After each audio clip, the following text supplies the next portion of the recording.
Durante la segunda semana de investigación en la mesa Cinematografía, el licenciado Rodrigo Martínez Martínez expuso la importancia de usar el análisis cinematográfico como una eficiente herramienta en la realización de la crítica periodística, además de proponer la integración y una participación mucho más activa de la crítica cinematográfica dentro de los medios de comunicación. Un nuevo concepto de crítica cinematográfica. Es lo que yo estoy llamando, muy dentro del lenguaje del cine, una poética de la crítica cinematográfica, que podríamos entender de alguna manera como, no es otra cosa sino los principios o las líneas, las pautas generales que uno como crítico cree que debe seguirse, aspira a que se debe seguir, y como cree uno que debe ser la crítica de cine. Si uno le preguntara, por ejemplo, a un cineasta como Hitchcock cómo debe ser el cine, cuando vivía, a él siempre le encantaba hablar de cómo era el cine. O sea, ese hombre, cada que lo entrevistaban, arrojaba ideas y se iba estructurando su gran poética. Por eso terminó apareciendo en un libro que creo que se llama El cine según Hitchcock, de François Truffaut, que es una entrevista justamente con este cineasta de la nueva ola francesa, donde él daba esta idea de su poética. Entonces, se puede decir que lo que yo les voy a contar aquí es más una inquietud personal, es este deseo de hacer una poética de la crítica del cine, pero de alguna manera brindarle o asignarle un fundamento teórico para darle forma definitiva y empezar a convertir esto en una propuesta que podría incluso trasladarse, ojalá que sí, a una visión más amplia dentro de los medios de comunicación, fundamentalmente periodísticos. Me gustaría mencionar una idea que creo que es la que va a guiar toda la exposición que pretendo manejar aquí, que es esta idea de la crítica cinematográfica como una reunión o un encuentro, un convite, la comunión, por decirlo así, entre las convenciones del periodismo de opinión. Muchos de ustedes que son aquí alumnos conocidos, otros no tanto, saben ya bien de qué se trata esto. Las convenciones del periodismo de opinión y los instrumentos del análisis de cine. Es decir, hay que empezar a ver que este género del periodismo es particularmente especial. Y digamos que en este sentido, dentro del entorno del periodismo de opinión, tiene su propia identidad y es distinto de otros géneros, justamente porque en él, según lo que estoy proponiendo, debe haber una comunión o una reunión de las convenciones del periodismo de opinión y los instrumentos del análisis de cine. Estamos en un entorno donde en los medios en general de comunicación, sobre todo en los electrónicos, encontramos que bajo el mote de críticos, a veces de cine, de televisión o incluso de otras áreas artísticas o creativas, aparece cualquier comentarista. Y normalmente cometen un error que a mí me alarmó, porque lo encontré en un libro de teoría del cine que se llama El cine análisis estética, de un autor colombiano, quien afirmaba que el crítico eleva su gusto particular a juicio de valor. Entonces, esta idea me parece peligrosa, arriesgada, porque significaría que si por alguna razón tengo un prejuicio o tengo una posición ya predeterminada en torno a un cineasta o alguna corriente de cine o algún estilo de cine, y ahorita voy a poner algunos ejemplos, estaría convirtiendo justamente ese gusto en los criterios de valoración de la obra cinematográfica. Y eso no es así. El crítico de cine es un profesional de la comunicación, tiene el deber de socializar la formación, la cultura cinematográfica, de explicarla de alguna manera y también de valorarla. Son como tres niveles sus funciones, y en esos tres niveles tiene que haber detrás de ellos, como elemento subyacente, un criterio, y ese criterio lo asigna justamente la capacidad de analizar las películas, lo cual implica conocer los procedimientos de análisis. Tres escenarios. Hace un año, seguramente ustedes habrán escuchado hablar de la película Zona de Miedo, título original de Hurt Locker, que en el cartel de la publicidad parecía ser una película de guerra, ¿no? El punto era la adicción a la guerra, pero la gente abandona la sala por incomprensión, por desilusión. No conocía como el objetivo de la cita porque esperaba otra cosa. ¿Qué hubiera pasado si hubiera leído una crítica antes?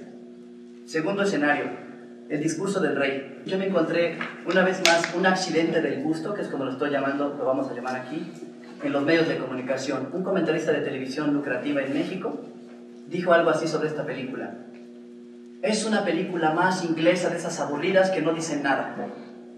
Más allá de eso, tiene un contenido, un sentido, un significado mucho más complejo como para calificarla como una peliculita aburrida inglesa. O sea, no creo que por ahí vaya la cosa. Otro accidente del gusto.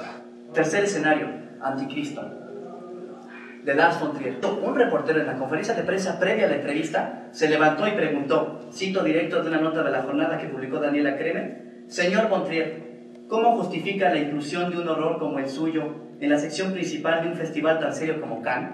En este tercer escenario, es que el autor de esta pregunta es periodista cinematográfico de una revista norteamericana, es crítico de cine y por tanto, por supuestamente, especialista. Y se fue sobre el gusto. 3 escenarios. El primero lo podríamos resumir así, jugando a intertítulos de cine mudo: desilusión y abandono, zona de miedo. El segundo, prejuicio y aburrimiento, el discurso del rey. El tercero, incomprensión e intolerancia, anticristo. Sería muy importante establecer una diferenciación entre qué son las convenciones del periodismo de opinión o cómo son las convenciones de la crítica cinematográfica y en qué se distingue del análisis, porque lo que yo estoy partiendo es, si queremos eliminar el abuso del gusto como criterio en la crítica del cine, tenemos que construir un criterio para cada película, y esa no es otra cosa sino el análisis cinematográfico, que voy a definir muy en breve a partir de este autor que es Francesco Cassetti, es uno de los expertos en estas áreas, y él dice una cosa muy elemental. El análisis del cine, como todo análisis, fundamentalmente es un proceso de descomposición y recomposición de la obra cinematográfica. Desarmamos el juguete, después lo organizamos en categorías de análisis, que pueden ser de discurso, narratológicas, sociológicas, de representación, semióticas, cognitivas. Es decir, hay una cantidad de modelos impresionantes a seguir, ¿no? Muchísimos. Y después que organizamos, que no es sino un proceso de descripción, este contenido, lo volvemos a organizar, es el proceso de recomposición, y elaboramos una interpretación, una explicación de la película. ¿Con qué fin? En el entorno de los estudios de cine, con el fin de validar teoría, crear nueva teoría, explicar la especificidad del cine, explicar esa película en concreto, su especificidad, o alguna otra pregunta de investigación. De modo que, ¿cuál es mi conclusión o cuál es la idea sobre esto? El análisis de cine es un instrumento, es un fin, es un método, es un camino, son los pasos, es la brújula de Jack Sparrow, es el camino amarillo de Dorita. No es el objetivo. Otro teórico del cine dice, entra en su libro, toda su teoría del análisis del cine, entra con una frase que yo considero hermosa. El análisis cinematográfico jamás es un fin en sí mismo. En otras palabras, siempre es un medio, siempre es el camino para llegar a algo. Entonces mi propuesta es, tomemos el análisis del cine e incorporémoslos a las convenciones de la crítica del cine, que ojo, es un género de periodismo. Hay que aprovechar sus instrumentos de trabajo para acercarse a las películas.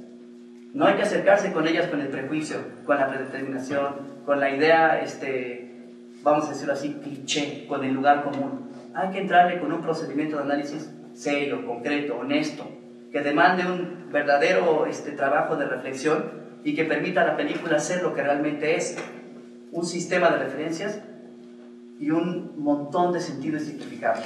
Esta difícil tarea de en realidad analizar, para después ofrecer una reflexión sistemática, creativa, que sea capaz de socializar la cultura del cine, explicarla y finalmente valorarla.